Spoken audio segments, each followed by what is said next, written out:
Hi, everyone. Welcome and good afternoon, or good morning, good evening, wherever it is you're tuning in from.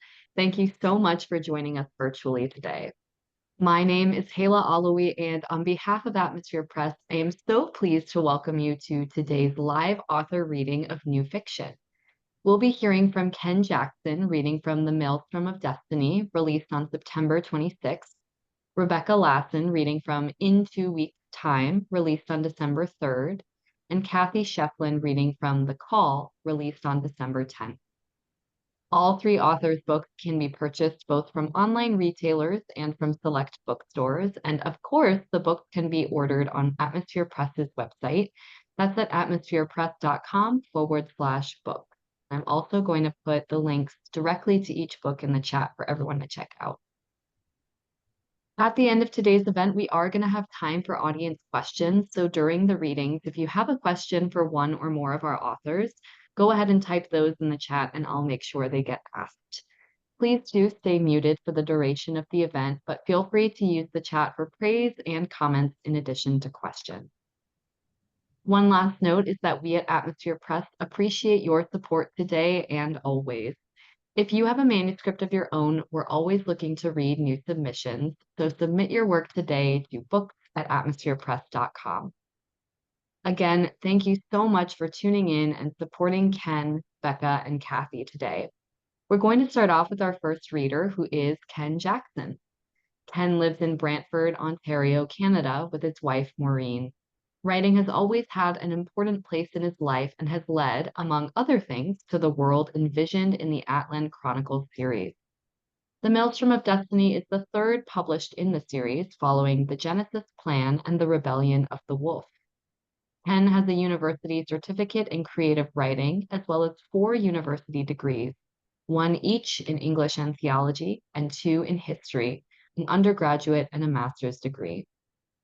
Today we'll be hearing Ken read from The Maelstrom of Destiny, in which, having failed in their attempts to accelerate the culture and technology of an early Bronze Age civilization on Earth, the alien race named the Atlan are about to return to their home planet, but not before annihilating every vestige of their presence with fearsome weaponry.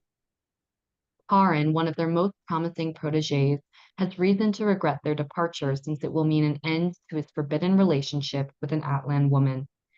Taran finds his life at risk, caught up in a cataclysmic struggle that will lead him through the maelstrom to his destiny. Now, to hear more, let's welcome Ken. Thank you. Now, my book does have the requisite science fiction elements, heroic actions, battle sequences, alien weaponry, things that blow up real good. But I chose this passage to read, a rather existential conversation between two people, because it goes to the premise of the book, a search for destiny, meaning in life amidst the maelstrom of events that swirl around and confuse. In the setting, Bronze Age Earth, about 4000 BC, an alien culture, the Atlan, has attempted without success to raise the social and technological skills of a group of primitive people. Some of them, who call themselves Kadari, people of the wolf, a few of them rebel with catastrophic results for them. They never imagined the type of weaponry the Atlan possess. The ones who didn't rebel were left to stay in the colony, but the surviving rebels are quarantined in a forested section, not allowed out, nor anyone allowed in. But the people in the colony have soured on the Atlan, and their experiment is a failure. Only a few ever achieved the goals the Atlan set, the narrator Taran being one of them. This passage finds Taran and his father visiting the forbidden Kadari village. His mother was a Kadari who died in that great battle. It took place more than 20 years ago. His father was of a different peaceful tribe and had never spoken much about her, nor allowed Taran to investigate his Kadari heritage. He's staying at the home of an elderly couple, Kurak and Rita. It's evening and he can't sleep. Here's the passage from the book. Too much was swirling around in my mind. Droga's murder, Atlan conspiracies, danger to my father and me. So many concerns, no solutions. And my father and Baranai, the Kadari. Was there really a future for me here? It was difficult to sort it all out. Being in the Kadari village had caused me to alter the opinion of them that I'd held previously. Those I had known from the colony always struck me as irritable, unfriendly people who kept to themselves and didn't participate fully with the rest of us. In their own village, they showed an openness and warmth I hadn't seen from those in the colony. Perhaps Baranai's leadership had fashioned them so, or perhaps they simply needed the opportunity to be who they were, away from other influences that were trying to change them. I was beginning to appreciate them more, but I still couldn't see myself as one of them. Baranai intrigued me. I had expected someone severe and forbidding, not a kind, sensitive person to whom my father was attracted. I thought again of Lugar's vision of us as a family, and I could almost believe it. Almost. My thoughts would not let me sleep, so eventually I got up quietly as I could, softly opened the door, and went outside to a log that I had noticed in front of the house. Seemed a convenient place to sit and, if nothing better, to listen to the intermittent chirp of insects in the dark. I wasn't there long before I heard the door open and Karak, his ever-present smile visible even in the moonlight, silently sat down beside me. Neither of us spoke for the moment. This is my thinking log, he said finally, patting the bark beside where he sat. I come out here when I can't sleep. That's often these days. And gaze up at all those stars, wondering if maybe they will tell me something. They never do. But I seem to think better when I look at them. I don't know why. They're just stars placed there by who knows what. The Atlan believed it was the creator principle, I said, trying to make conversation. Oh, do they now? And what do you believe? I don't know. It looks as if you could almost reach up and touch one, but they're really far away, farther than we imagine. The Atlan came from a place near one of them. They've given some of them names, strange sounding Atlan names. They taught you about them, did they? Well, they taught me many things, I said, a little uncomfortable by myself, talking about the Atlan to someone who probably had an intense dislike of them. For whatever use now, I don't know. You're good at learning them, I suppose. You could learn Kadari things, become one of us. Luthar seems to think so. He wants my father to marry Baranai and me to marry Sala and become one big happy family. Correct. Gave a hearty chuckle. He is quite a dreamer, that boy. But maybe this is not so much a dream, no? What do you mean? Many years ago, your father and Baranai were going to be married until Danai, her mother, intervened. She convinced your grandmother that your father should marry Sulsan, your mother, instead. I would say it was a mistake on your father's part to marry someone other than the one he loved, but it produced you. So I guess that's not so bad, is it? He followed his comment with a wheezing laugh. I had not known this about my father. But then he rarely spoke of personal things. I began to wonder if he might actually be thinking of going with the Gadari. He seemed to have given no indication of anything of the sort, but for my father, you never knew. And you, Kurak continued, I think this Sala would not be such a terrible match for you, no? Impossible, I said. Not so much disconcerted by his directness. It wasn't as though I never considered the prospect, as I was by knowing that I could never explain to him where my affections truly lay. We are related. Oh, yes, I know. Great grandchildren of our old King Hamlet. Huh. Many of us have married closer relations than that. Rada, for example. She's my first cousin. Does that cause problems? Of course not. You have children? He stared at me in silence for a moment and looked away. Son, Dak. He stood with the warriors in the great battle.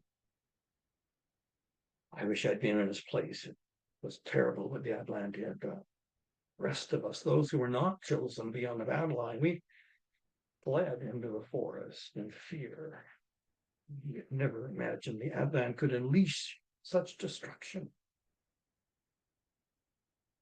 I waited, watching him pick up a twig at his feet, then snap it and throw it away in the darkness. Ah, he said finally, not my best day. Kadari should not run away like cowards.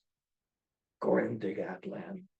We should have stood and let the Atlan cloud of death destroy us as well.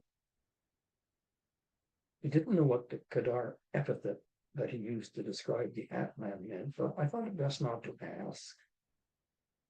I can understand why you ran, I said. Selma and I did last night when we saw what happened to her grandfather. Oh, yes. I heard about that. Poor Droga. We both fought alongside your grandfather, Gran, in our youth, you know. I should have listened to Droga. He told us that Damai's rebellion was doomed. Shrobog. Then I thought she could control it. She was wrong. I felt safer to ask him about that, where he was referring to something. Shrobog? What was that? Destiny, I think is your word for a tyrant. Destiny. You can't control Shrobog. What is meant to happen will. Your Atlan thought they could control Shrobog. With all their marvelous machines and hideous weapons, they tried to make the colonists into something that Shrobog would not allow. It was their destiny to fail. They're very clever, these Atlan, but they are not wise. If they were, they would have known their task was useless. So is the destiny the Shrobog of the Kadari to find a new land and begin again? He nodded, then shrugged his shoulders. I suppose so. Then I told us this, but she chose the wrong way to do it. You have to let Shrobog happen. You can't force it. He paused for a moment, reflecting. Then I believed it was her Shrobog to die gloriously in battle. She tried too hard to make that happen. Oh, she died all right, but not gloriously. As I considered what he said, I couldn't help thinking about my own situation.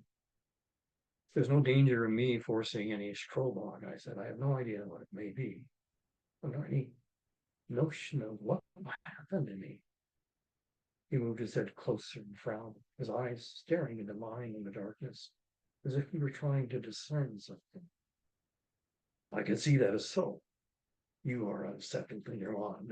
That's why you come out here to stare at the stars when you should be sleeping. But you do have a soul. Perhaps it is enough.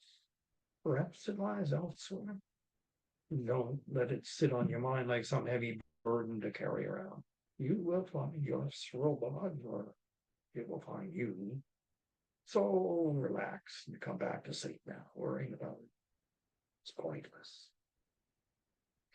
I remember thinking at the time as I followed him back into the house that Karak's idea of Shrobog was not far different than what my grandmother and the rest of her people believed. She maintained that the Ori, the spirits of the forest, guided our destiny. They have set out our course for us, and it will happen as they wish. I don't know for certain if it is the Ori or some other mysterious force acting upon us that does this. At any rate, the next few days, we're going to put what Karak had told me to a rather severe test.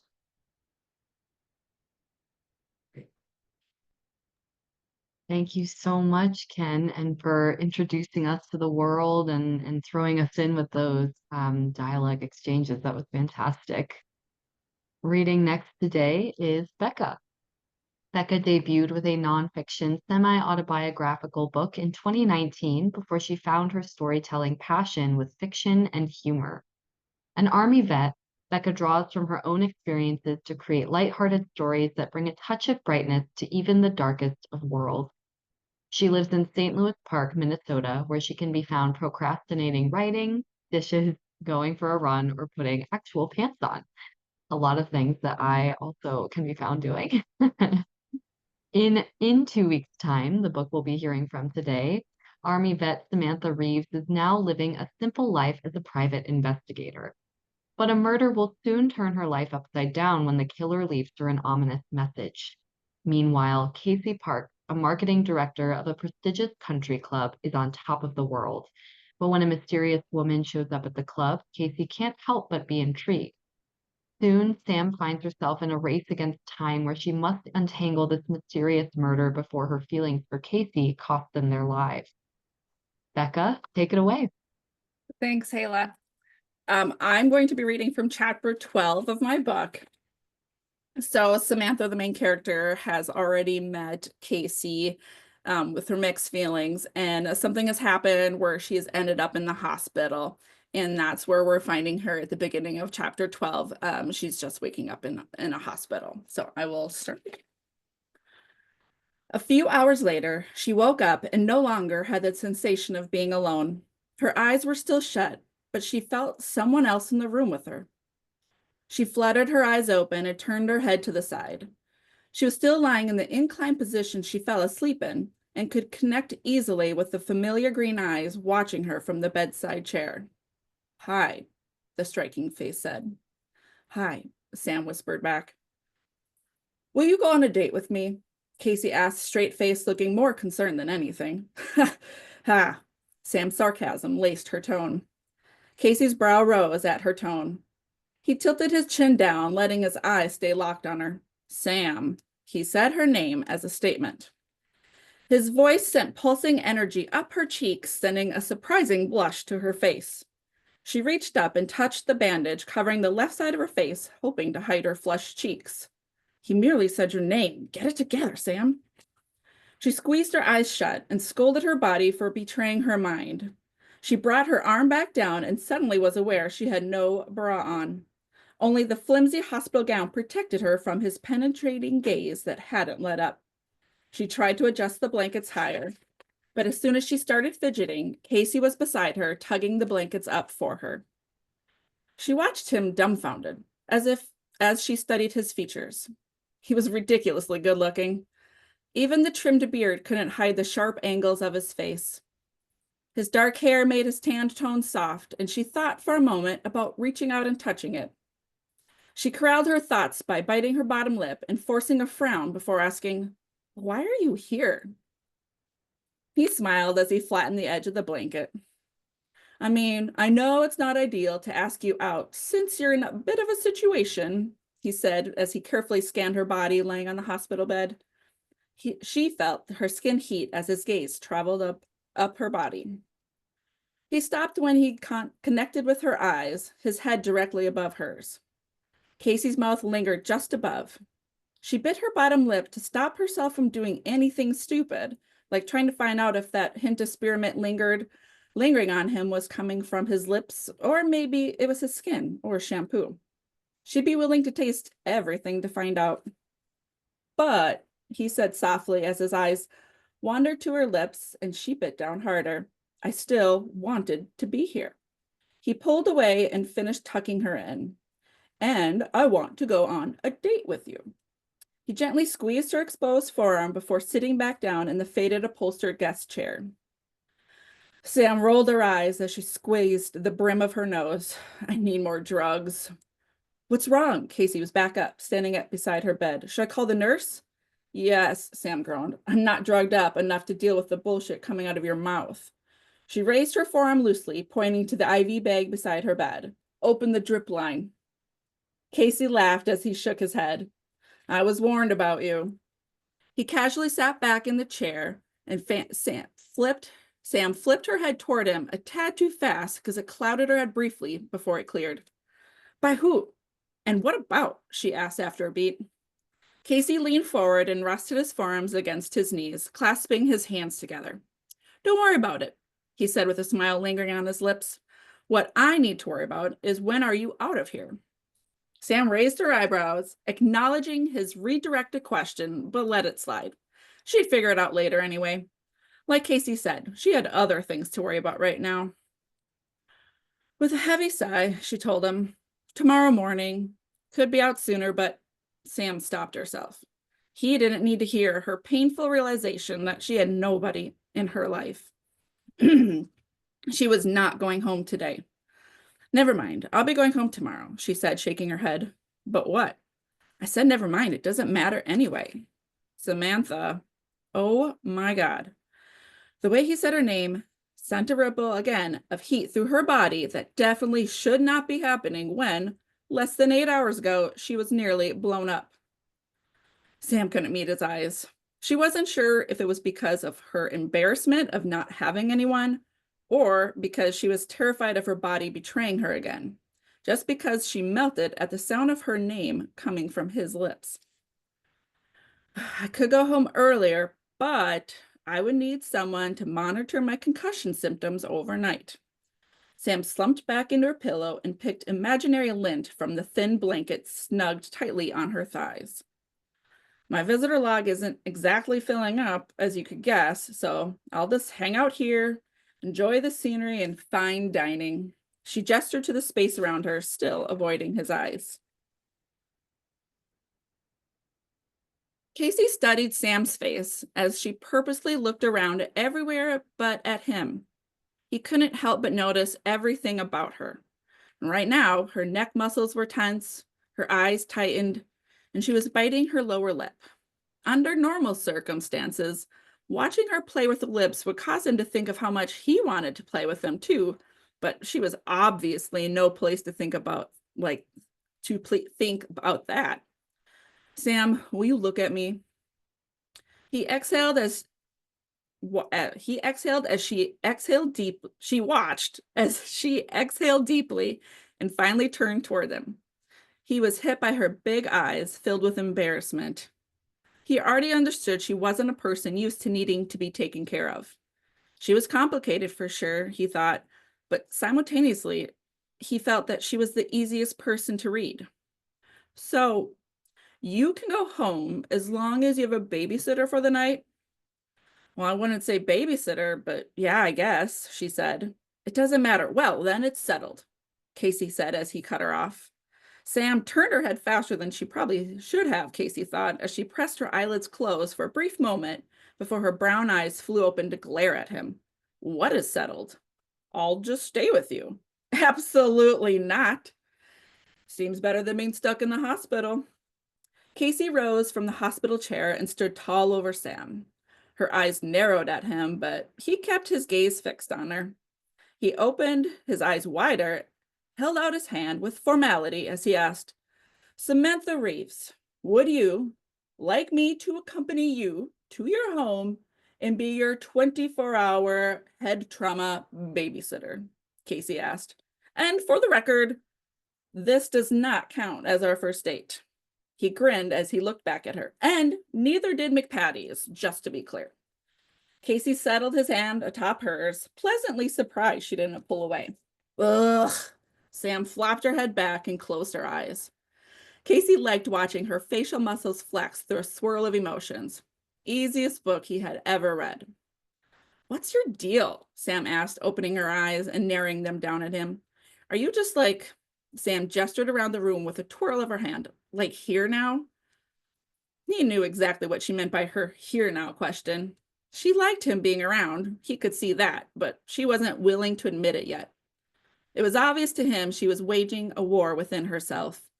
About what, he wasn't sure, but the idea of digging deeper and learning more about the inner workings of Samantha Reeves seemed like the most exciting thing right now. Well, if you want to go home tonight, then yes, Casey mimicked her. I'm just like, here now. Sam squirmed under his intense gaze. He reveled in it. He couldn't help but grin, knowing he won, even if she didn't know it. I see you're considering it. He took her hand in his. I'll find the doctor and see if I can get you out of here. He squeezed her hand gently. He leaned over and kissed her forehead. Before she could protest, he was out the door, his footsteps fading down the pale palette hallway. The end of chapter 12. Thank you so much, Becca. I'm really throwing us in there, but I think it was totally understandable. I could feel that chemistry already. So thanks so much for that reading. Our final reader for today is Cathy Schieffelin. Cathy is an avid reader and writer. A love of nature and years of adventure and travel contribute to her daily writing life. Her work has been published in Adana Literary Journal, Halfway Down the Stairs, and Microfiction Monday magazine. Call is her first novel. She lives in New Orleans with her husband, 3 children, and pack of mongrels. In The Call, which we'll be hearing from today, Nate, a journalist, awakens to a horrifying discovery in the remote Comoros Islands as the call to prayer echoes around him. Summoned to assist with the crisis, Juliet faces battles on both professional and personal fronts. As their relationship blossoms amidst the chaos, Nate and Juliet confront not only the threat of an unknown virus, but also the shadows of their own past. We'll hear more now from Cathy herself. Thank you. I'm going to start actually at the very beginning, and I'm going to skip over parts that give away too much. But the story is told in Nate's perspective and in Juliet's perspective. So you'll get to see hear their voices. So I'm going to start with Nate. First chapter is, let me turn to the first chapter, is part 1, Comoros Islands, June 6, 2003, 5:30 a.m. Chapter 1, Call to Prayer. Deep voices chanting resonate around me. It's musical and familiar. Yet jarring in Arabic, a language I don't understand. Webs of mist cloud my vision, foggy and disorienting. Where the hell am I? I crack open my eyes. Sun has broken on the horizon. Rays warming the sky to colors of peaches and roses. My head pounds, making me wonder if I have a wallop of a headache, or if I'm part of the crashing waves in the background. Waves? We aren't near water. What is that? I blink, hoping the claustrophobia subsides. The chemical smell of pyrethrum and the grit of salt on my lips brings me back. Rolling to my side, I gaze through the musty mosquito netting. Anjouan, a tropical speck floating in the Indian Ocean, part of the Comoro archipelago. My work takes me to many far-flung places, but this, by far, is the most remote. That's right, we left Morocco yesterday. Early morning is my favorite. The calm before reality stirs, the reality that my relationship with Emma is over and I'm alone again, the reality that there's more to these tiny islands than meets the eye. Hard to imagine Al-Qaeda has infiltrated this pristine paradise. I'm also grappling with the realization that my team, sleeping nearby, is here at my request. Gavin didn't bat an eye, even though Danny, his wife, gave birth last week to their first child, Sam. Gavin would have missed the delivery anyway, I tell myself. But I convinced him and the others to fly here to root out possible terrorist cell incubating in this Eden. There must be a dozen mosques within earshot, as the muezzin's voices rise and fall in dissonance and harmony.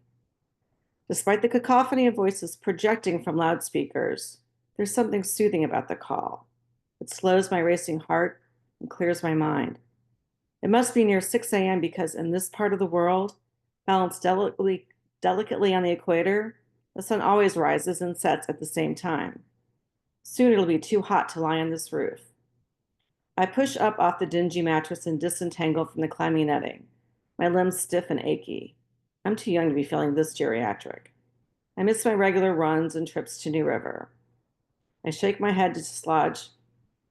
My last big climb was in Yosemite with Emma, a lifetime ago.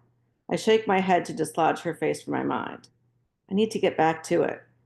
When I don't climb or train, I lose the finger strength needed to tackle harder pitches. Climbing helps me move past that breakup. Breathing deep, jasmine and vanilla bean permeate the air. The team sleeps nearby encased in bed nets. An empty bottle of Johnny Walker rests next to Jorge. How can they sleep through these prayers?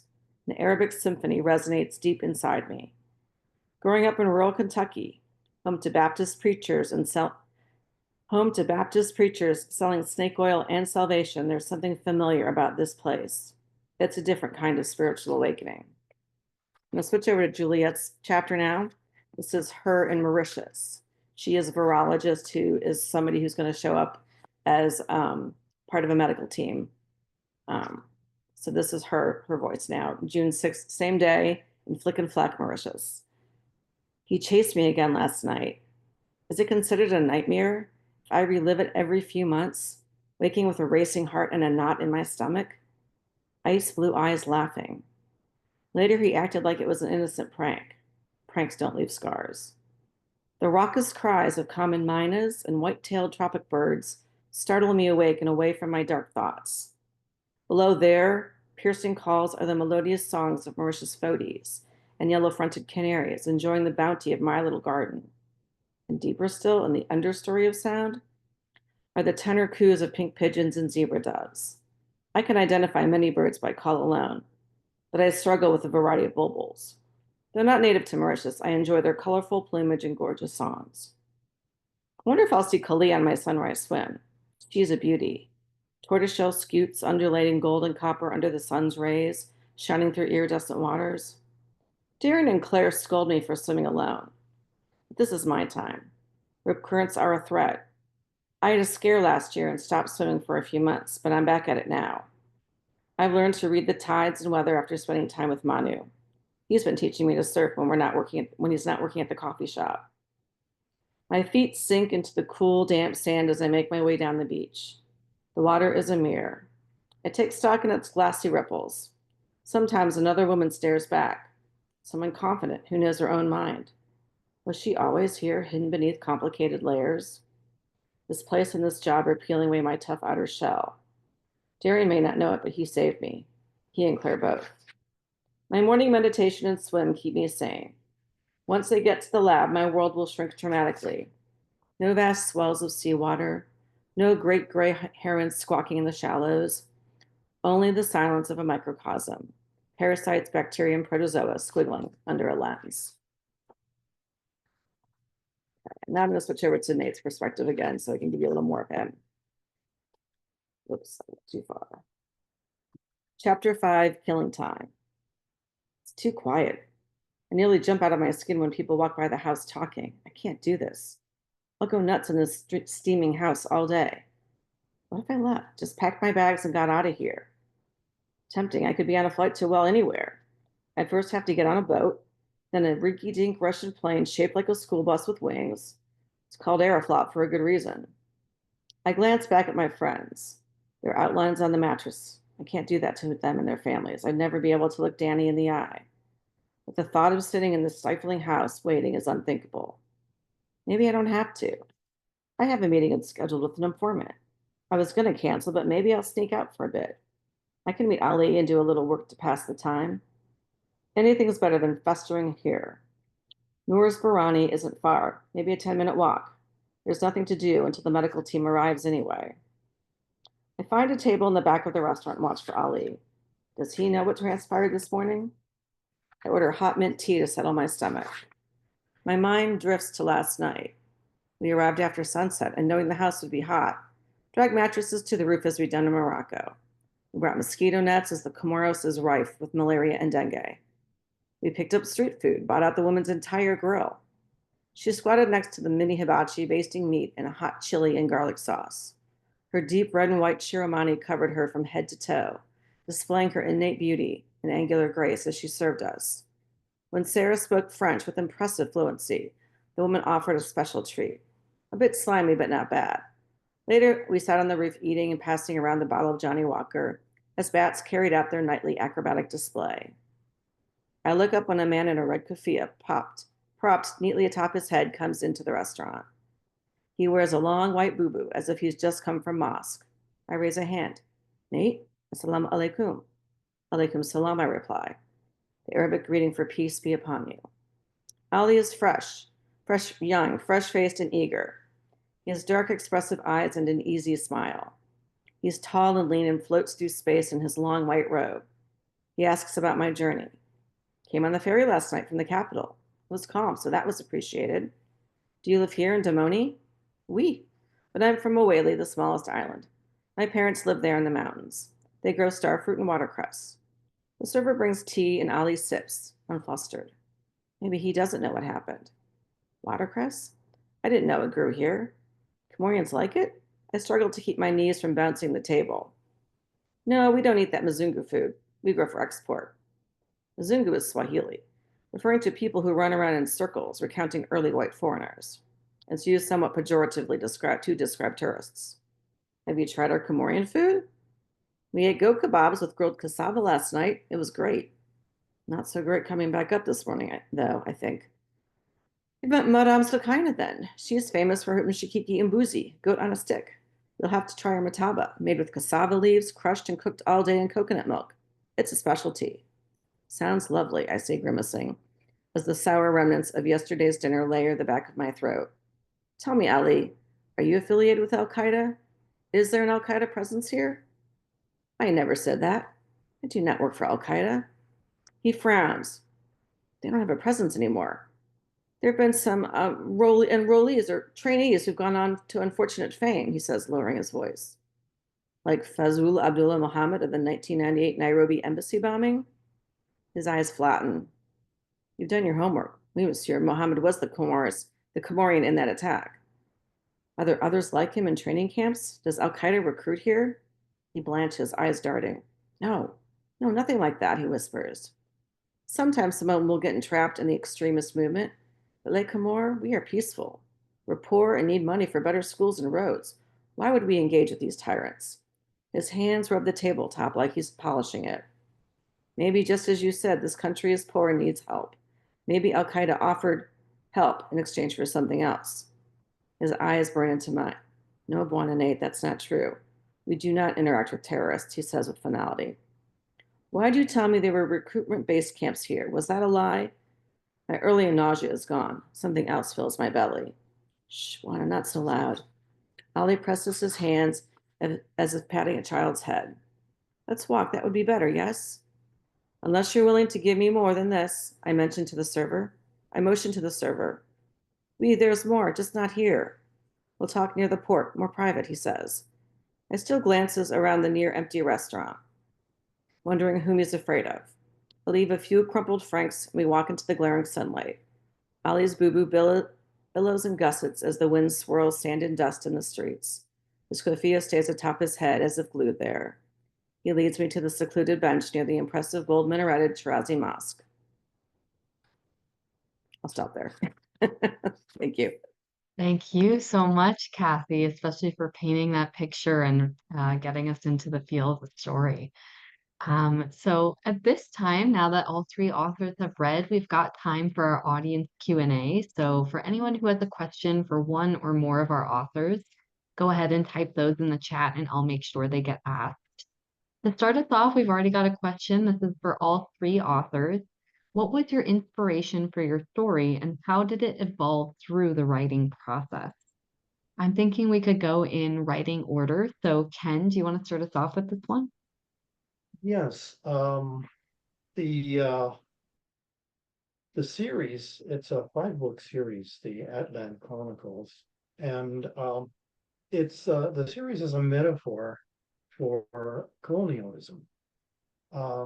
And the Atlan are come and try to create a people like themselves without really granting them the equality that they should have. So it was kind of trying to describe that led to the series. Yeah, absolutely. Especially with the series and how that kind of develops over time can really change and be fascinating to track. Becca, what about you? What was the inspiration for your story and how did it evolve as you were writing? Yeah, the main inspiration was a short story I wrote for my bachelor's in creative writing. But the main inspiration was I had a boss who was in Washington, D.C., and she needed me to overnight something to her hotel room. And so when I overnighted it to her, she's like, make sure you have my name and my room number on there. And this question popped in my head. What if you received a package and you didn't know who it was from when you were at a hotel? And that is one of the parts of the book is she receives a package and she doesn't know what it is. And then that was so I wrote a short story based on that. And then I fell in love with the character. I fell in love with Samantha and I just wanted to know more. So I just kept writing and just wanted to know her story. So that's where it all started. Yeah, sometimes just following one character can do so much for developing a story and seeing how that unfolds. Cathy, what about you? Your favorite, or excuse me, your inspiration for the story, and how did that story evolve? I guess my inspiration came when I was a Peace Corps volunteer in the Comoros Islands. So that's part of the inspiration is I knew the place. And even though I didn't know the characters quite off the bat, I was writing something else for a writing workshop and struggling with how to dive into a place I didn't know. And my instructor very wisely said, write what you know. And I thought, oh, okay, I do know some stuff. So I literally went back to my, the things I think about. It's been 30 years since I was a Peace Corps volunteer, but my memories of the Comoros are incredibly vivid. And it was a place that was such a sensory, just a lot of sensory things. And so I just started writing, and Nate and Julia just kind of showed up one day and they haven't left. So, yeah. Yeah, again, with, characters just kind of have a life of their own sometimes. It's really such an interesting phenomenon as a writer to experience. But clearly these stories have benefited all the more for it. The next question for all authors, what is your favorite childhood book, and are there other authors that have informed your writing? Becca, do you want to start us off with this one? Yeah, it's a hard question because I don't know. I think the one that's most memorable to me, I don't know if it was my favorite, but the one that stands out in my head is Alexander and the Horrible, No Good, Very Bad Day. Does anybody know that one? Yeah, so I just loved that one because it's just sometimes you just have a very bad day. So that's mine. What was the second part of that question? I already forgot. Oh yeah, other authors that have informed your writing.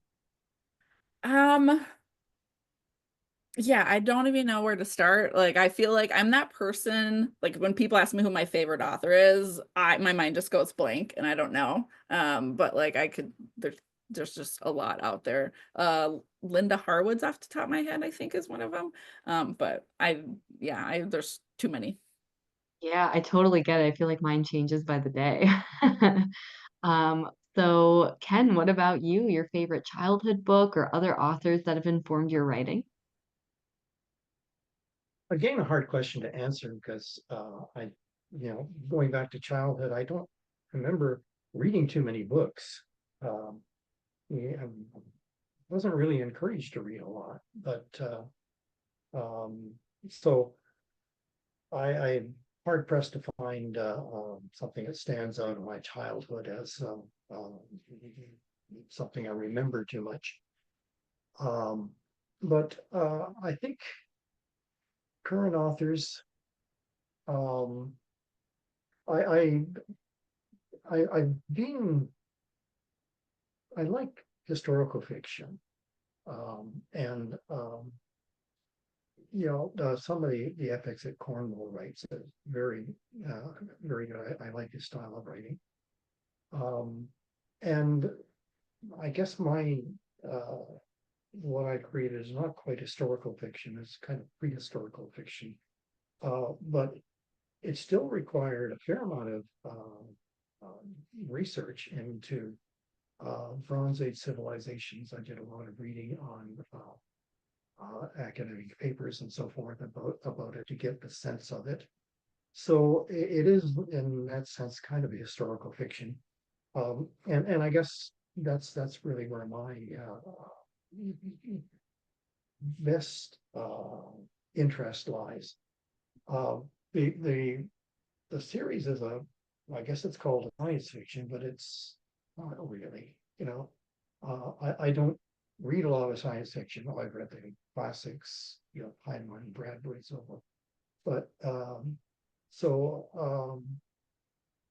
I guess that's the best I can say on it. Yeah, again, it's an amalgamation of all these different things that I think the best It is. inspirations draw from so many different genres. So that totally makes That's sense true. to me. And Kathy, what about you? Your favorite childhood book or other authors that have informed your writing? Um, this is really kind of interesting to hear that the three of us have a hard time coming with a childhood book because I also struggle. I had dyslexia. I hated reading. I didn't like reading at all. So like it was torture. My mother tried to get me to read Alfred Hitchcock. Not a good choice for a kid who can't read very well. So, but when I did discover a book I loved, it was Nancy Drew. I love Nancy Drew books. I love the mystery. I love the action in it. I loved it was just like these great stories, and I could still read them as an adult. But now I think my favorite writers are like these very dark, depressing writers. I hate to say it, but I really am drawn to the dark side.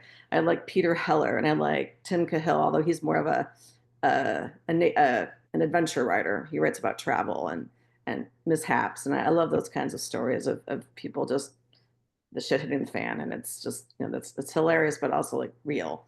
Um, but I love Barbara Kingsolver. I loved reading Demon Copperhead. I love places. I love historical fiction. I wrote a piece that was a short story that I'm turning into a longer manuscript right now that takes place in Eastern Kentucky.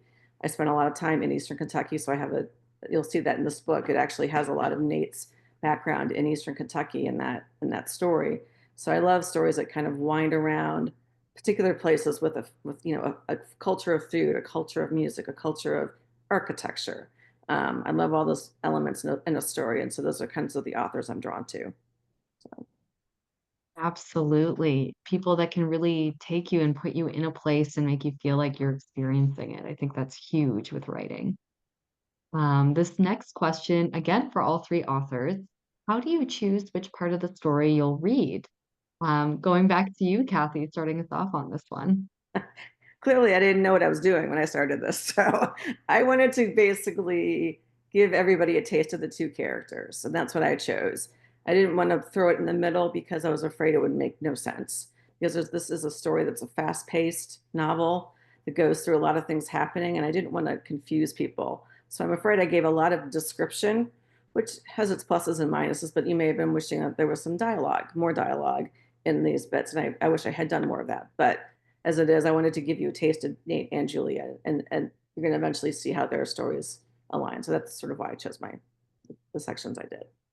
Well, for what it's worth, I think it was a great balance, but totally, some things to consider and weigh as you're picking an excerpt.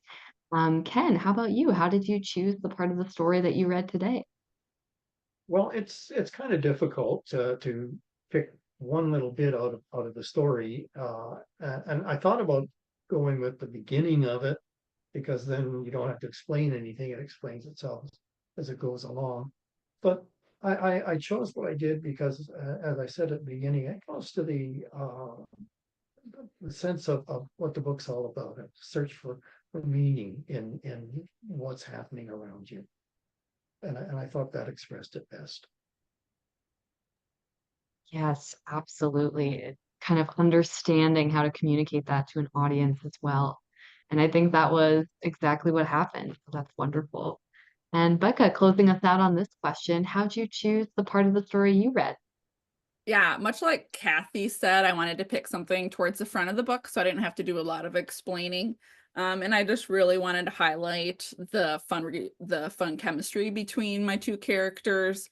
Yes, it's like a murder mystery, so you gotta kind of highlight a little bit of that, but really I just wanted to showcase their relationship. Yes, and I think for a story like that, that's so important and to really draw in the audience. So great selections all around, really. This next question is for Cathy. You have so many unusual details in your work. How did you do your research? I think part of that was living there. For the descriptions that you probably think are so unusual, description of call to prayer, the description of the mosques. I lived there and I woke up on that rooftop listening to the call to prayer echo around me. So they were just vivid experiences. And, honestly, when I'm trying to write something that I don't know that intimately, I go to photographs. I have a very cinematographic in my mind. I'm writing a scene. I'm very cinematographic in how in writing it. I try to describe something the way it would be filmed. Not that I'm a filmmaker. I know nothing about making a film, but that's sort of my process. I even look up Pinterest pictures if I'm looking for like a room that's got like some ice, something that's really um, austere about it. I'll find a picture of a room that's austere, and then I'll start writing from there. It just helps me get into that place. So that's part of it. That's my research process, is just to dive into a thing.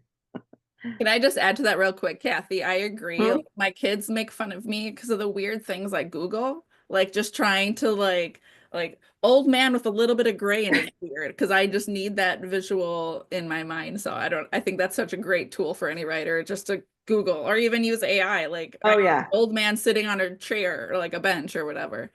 So yeah, I totally. wanted to say Yeah. that I love that tool. Yeah, no, I use AI all the time, and not in the way that you think, but just for that thing, just as a prompt to help me get an idea. Yeah. If I've already used this word 600 times and I need another way to say it, it helps. It's maybe it's a crutch. I don't know. I don't plagiarize, but I use it as a way to stimulate other words, other ideas, other visions, and I definitely think it can be very useful. So yeah. Absolutely. This next question is again for all three authors. Could each of you discuss your experience in working with atmosphere in the development of your work, especially the editorial process? Um, Ken, do you want to start us off with this one? Hmm. Yeah, generally, I've had very good experience with Atmosphere Press, and I found that people are very helpful, very accommodating, and really trying to do what they try to do what I want. I try to discover that, and that's good. Um, I don't know if I should discuss my experience of the editorial process with you because I wasn't happy with it. The mechanical part of the editorial process, yes. But in terms of working with an editor, and I've worked with an editor before this, um, I didn't get the closeness, the guidance, the depth that I really wanted out of an editor. So that's just being honest. I think that's important, to talk about those experiences and to be able to be open about that. So thank you for being candid about that too with everybody here as well. Becca, what about you? Can you tell us a little bit more about your process and working with atmosphere in the development of this book? Yeah, I think Atmosphere was the right choice for me. I had self-published a book in 2019, and there was a lot of aspects of that I really hated. And when I found Atmosphere, I'm like, wow, they're willing to do the things that I want to do, but I also get to keep my book and I have more say over it. So that was one of the big reasons I chose to go with Atmosphere. The developmental editing part, I actually really enjoyed. My editor was great in the way of like, she's like, your book is too short. You need to add like 20,000 words. And so I had to do that. And I had to keep in my mindset that this is not line by line editing. So I had to do that a lot of my own. And I had to really kind of realize that the editing was more like storyline.